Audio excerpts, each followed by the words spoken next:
Hello students, BPSC mains को लेकर के हमारी सीरीज़ चल रही है।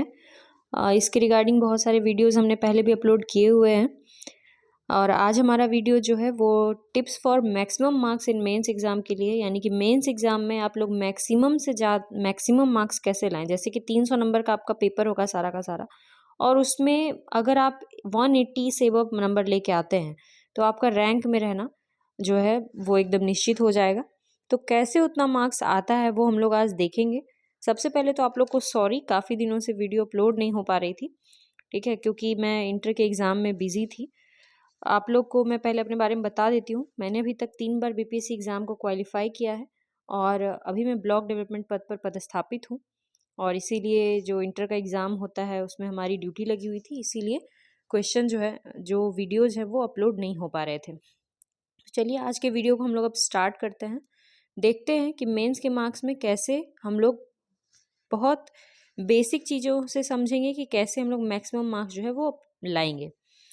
सबसे पहले ये क्वेश्चन आप सामने देख लीजिए कि ये क्वेश्चन जो ये 65th बीपीएससी मेंस में पूछा गया था और ये एक क्वेश्चन 36 नंबर का होता है, यानी कि कम से कम आपको 4 से 5 पेज जो है वो लिखना पड़ता है एक क्वेश्चन में, ठीक है। तो देखिए क्या था। In the present scenario the key issues of the country are increasing population.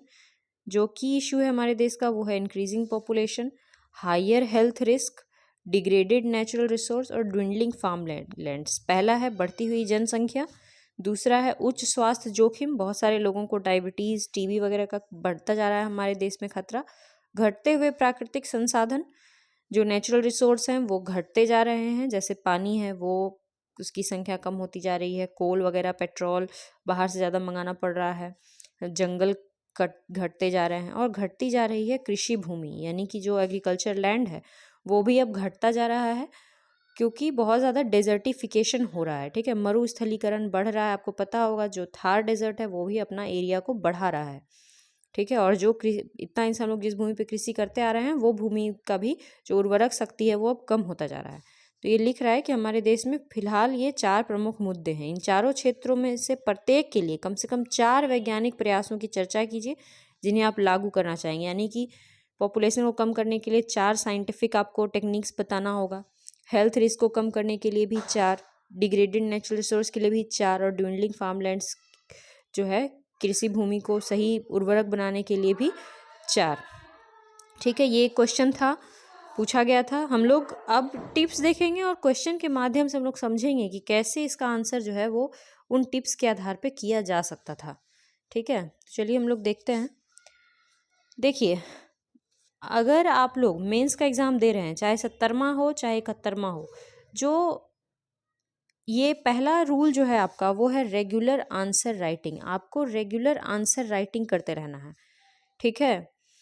Regular answer writing का मतलब होता है कि आज आप एक आंसर राइटिंग करेंगे, यानी कि एक पूरा आंसर। कभी भी ऐसा मत कीजिए कि एक आंसर लिखे आज, मतलब एक क्वेश्चन का आंसर लिखे बस हो गया। एक पूरा पेपर 3 घंटे का बैठ करके वो और लिखना, उसको कहा जाता है रेगुलर आंसर राइटिंग, ठीक है। तो वो करना चाहिए। डेली नहीं कर सकते हैं तो कम से कम अल्टरनेट डे पे किया कीजिए। अगर आपका एग्ज़ाम दूर है, जैसे मान लीजिए आप 71वां के लिए तैयारी कर रहे हैं, 70वां के लिए नहीं कर रहे थे, तो आप लोग जो है सप्ताह में 2 बार लिख लीजिए कम से कम आंसर। तो ये जो होता है ना, इससे आपका प्रैक्टिस आंसर लिखने का बढ़ जाए, क्योंकि एग्ज़ाम में जितना लिखना पड़ता है वो बहुत ज़्यादा होता है, हाथ का स्पीड चाहिए होता है, नहीं तो क्वेश्चन जो है वो छूट जाते हैं, ठीक है। तो पहला चीज़ है आपका जो मोस्ट इम्पॉर्टेंट है वो है रेगुलर आंसर राइटिंग। अब आता है कि देखिए, आंसर राइटिंग तो बहुत लोग करता है। जितना बच्चा मेंस का एग्ज़ाम दे रहा होता है उसमें 80% लोग आंसर राइटिंग किए हुए होते हैं, मगर क्या होता है कि 80% का रिजल्ट तो आता नहीं है, क्योंकि आंसर राइटिंग जो कर रहे हैं तो आप सही कर रहे हैं कि गलत कर रहे हैं। आप जो डेली 3 घंटा बैठ के लिख रहे हैं, सही लिख रहे हैं या गलत लिख रहे हैं, वो भी तो देखना होगा, किस दिशा में लिख रहे हैं, क्या लिख रहे हैं। तो उसके लिए आता है आपका सेकेंड पॉइंट आपका कहता है कि point wise answer rather than paragraph, ठीक है। पॉइंट वाइज आंसर राइटिंग करना चाहिए, पैराग्राफ में नहीं लिखना चाहिए। एग्ज़ाम में आपको क्या करना है, एक पॉइंट लिखे। अभी जैसे वही हमारा जो पीछे का क्वेश्चन है, तो पीछे का क्वेश्चन कहेगा कि इंक्रीजिंग पॉपुलेशन, यानी पॉपुलेशन को कम करने के लिए 4 साइंटिफिक इनिशिएटिव। तो आप एक इनिशिएटिव बताइएगा, दूसरा बताइएगा, तीसरा बताइएगा, चौथा बताइएगा, ठीक है। क्या करना, ऐसे नहीं कि एक इनिशिएटिव लिखे कॉमा देके दूसरा लिखे कॉमा देके तीसरा लिखे कॉमा देके चौथा लिखे, वो नहीं करना है। आपको क्या करना है, पॉइंट वाइज आंसर लिखना है। ठीक है, नेक्स्ट है आपका one diagram in every page. Most important है कि हर पेज में आप डायग्राम बनाइए। हो सकता है कि कुछ ऐसे क्वेश्चन होंगे जहाँ डायग्राम बनाने का चांस नहीं रहता है। ठीक है, जैसे यही क्वेश्चन है, मगर आपको लग रहा हो कि इस क्वेश्चन में कहाँ डायग्राम बनाएंगे, पर इस क्वेश्चन में डायग्राम बन सकता है। जैसे पॉपुलेशन है तो आप पॉपुलेशन पिरामिड बना सकते हैं। ठीक है, सोचना पड़ेगा आपको कि कहाँ क्या बना सकते हैं। अगर डिग्रेडेड नेचुरल रिसोर्स पूछ रहा है तो आप इंडिया का मैप बना के बता सकते हैं कि नेचुरल रिसोर्स कहाँ कहाँ जो है वो कम होता जा रहा है, कितना % डिग्रेड हो रहा है। फार्म लैंड, कृषि भूमि के लिए भी आप सेम काम कर सकते हैं। तो आपको दिमाग लगाना होगा। और दिमाग कैसे लगाइएगा, जब आप रेगुलर आंसर राइटिंग करते रहिएगा तो आप में इम्प्रूवमेंट होता जाएगा। एक एक दिन, हर दिन कुछ नया लिखिएगा अपने कॉपी में, कुछ नया इम्प्रूवमेंट होगा। हमेशा फुल कॉपी लिखिए, भले आप पूरा ना कर पाए। 3 घंटा में हो सकता है कि आपने आधा ही कॉपी लिखा है, लेकिन 3 घंटा बैठिए और लिखिए। ठीक है, नेक्स्ट जो है हमारा, ठीक है, one diagram in every page. Most important है, हर पेज में एक डायग्राम बनाना है। अगर ज्योग्राफी है आपका स्पेशल, तो ज्योग्राफी है तो 2 डायग्राम भी बना सकते हैं आप एक पेज में, क्योंकि आपको पता होगा, बनाने आता होगा, मैप वगैरह डालेंगे। नेक्स्ट है इंडिया और वर्ल्ड मैप बनाने सीख लीजिए। इंडिया का मैप और वर्ल्ड का मैप हिस्ट्री के क्वेश्चन में भी काम देगा। जैसे मौर्यन डायनेस्टी पूछता है तो आप इंडिया का मैप बना के मौर्यन डायनेस्टी दिखा सकते हैं मगध के आसपास। ठीक है, इस तरह से करके तो इसको सीख लीजिए। और वर्ल्ड का भी मैप सीख लीजिए। और मैप 2 तरह का होता है, एक फुल मैप होता है और एक पार्शल मैप होता है।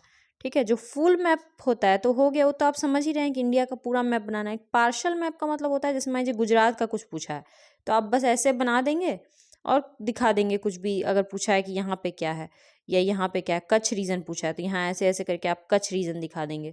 गिर पूछा है तो गिर यहाँ ऐसे ऐसे करके गिर दिखा देंगे।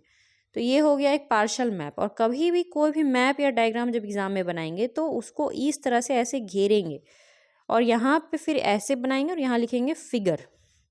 ठीक है, किस चीज़ का फिगर है, तो जैसे मान लीजिए आप कच्छ दिखा रहे थे तो कच्छ रीजन यहाँ पे लिख देना है।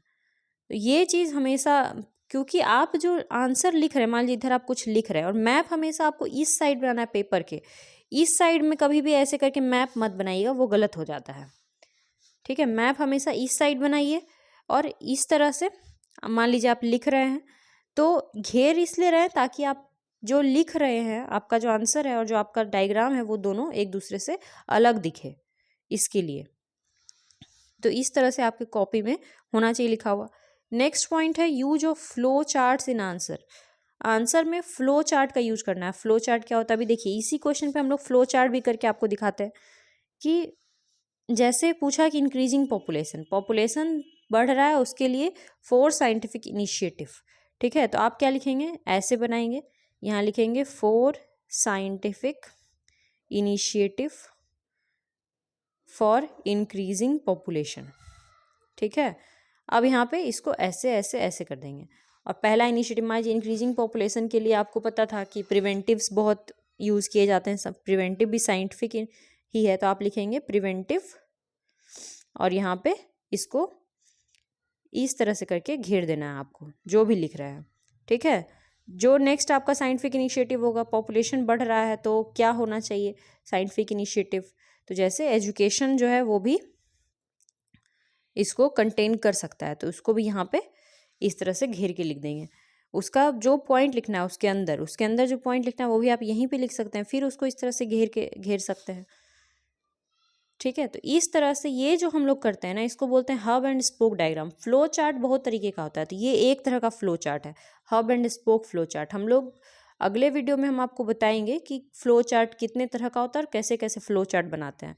ये एक हुआ hub and spoke flow chart. ठीक है,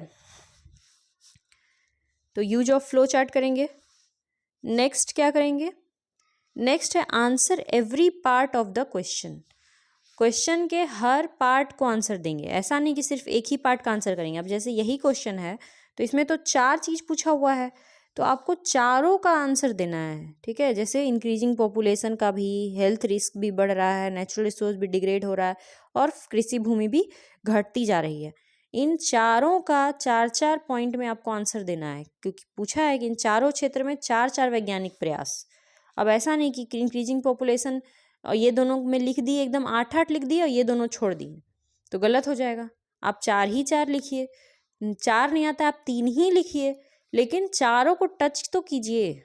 एग्जाम में क्या होगा कि हर पार्ट को आपको टच करना है, क्वेश्चन के हर पार्ट को, एक भी पार्ट आपका छूटा हुआ नहीं होना चाहिए। और दूसरा चीज़ होता है कि जब आप लिख रहे हैं तो पॉपुलेशन के बारे में लिखना चालू किए कि scientific initiative for increasing population, तो आप लिखेंगे इस तरह से, scientific initiative for increasing population. तो यहाँ पे इसको ऐसे कर दिए। अब यहाँ से इसका पॉइंट लिखना शुरू किए, 1 नंबर 2 नंबर 3, अगर पॉइंट में लिखना है तब तो आप ये इसको क्या बोलते हैं, सब हेडिंग, मतलब कि हेडिंग के अंदर में हेडिंग है, ये सब हेडिंग है। उसी तरह से जब अगला शुरू करेंगे हायर हेल्थ रिस्क, तो फिर वही लिखेंगे scientific population for health to decrease health risk, उसमें भी 4 पॉइंट 1 2 3 4। हर जगह तो आप spoke and hub and spoke नहीं बनाएंगे, कहीं पे आपको पॉइंट वाइज लिखेंगे, कहीं हब एंड स्पोक बनाएंगे, अलग अलग डिज़ाइन रखेंगे कॉपी में, ठीक है। तो कॉपी जो है वो ज़्यादा देखने में अच्छा लगेगा और जो एग्जामिनर है उसको ईजी होगा। पॉइंट वाइज हम लोग इसीलिए भी लिखते हैं या फिर जो फ्लो चार्ट इसलिए बनाते हैं क्योंकि चेक करने वाले को आसान होता है। अगर पैराग्राफ में लिखेंगे तो चेक करने वाला को गिनना पड़ेगा कि कितना पॉइंट लिखा है, तो उसको अगर दिमाग पे टेंशन पड़ेगा चेक करते टाइम, तो फिर वो आपको टेंशन देगा, गलत नंबर दे देगा, कम नंबर दे देगा। तो इस बात का आपको ध्यान रखना है, ठीक है। नेक्स्ट है use current figure and data in introduction. Current figure use करना और डेटा यूज करना इंट्रोडक्शन में। देखिए कोई भी क्वेश्चन का जब आप आंसर लिखते हैं उसका 3 पार्ट होता है। पहला पार्ट होता है इंट्रोडक्शन, दूसरा पार्ट होता है बॉडी और तीसरा पार्ट होता है कंक्लूजन। तो जो इंट्रोडक्शन होता है उसमें आपको क्या लिखना है, करंट फिगर और डेटा, जो न्यूज़ में आपने पढ़ा होगा, करंट अफेयर्स में पढ़ा होगा। अब जैसे यही क्वेश्चन है तो इंडिया पे तो इतना सारा ये है, तो आप इसको कैसे, यहाँ पे आप क्या इंट्रोडक्शन में लिख सकते हैं।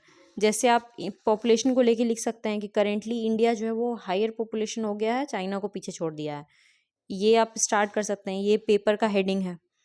या फिर आप हेल्थ रिस्क के बारे में स्टार्ट करें तो हेल्थ रिस्क का डेटा जो है कि 35% लोग जो है वो डायबिटिक हो चुके हैं, तो वो आप स्टार्ट कर सकते हैं।